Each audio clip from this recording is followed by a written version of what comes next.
Il turismo in montagna soffre da tempo nella versione estiva, ma ora comincia a lanciare i primi segnali di sofferenza anche per l'inverno.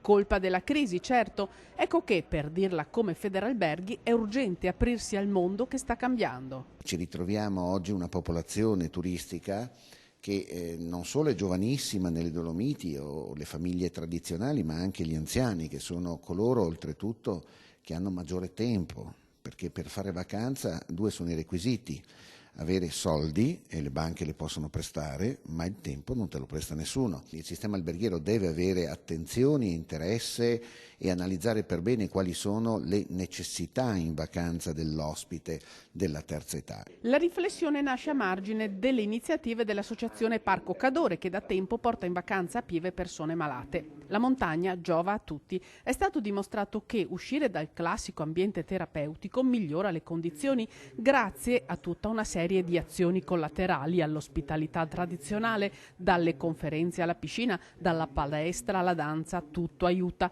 Tutto questo fermo restando la condizione essenziale: ci deve essere un ospedale a portata di mano. Certo, l'ospedale si rivela sempre più, per chi non l'avesse capito, un'importante fonte di attrazione turistica, non solo per questo caso che è particolare, che è bellissimo, con un'iniziativa bellissima, ma proprio perché la montagna ha bisogno di avere la sicurezza. Quando diventiamo 10 volte più numerosi d'estate e in inverno del solito, c'è bisogno di avere le strutture che funzionino bene. E l'economia turistica tira un sospiro di sollievo in tempi di crisi.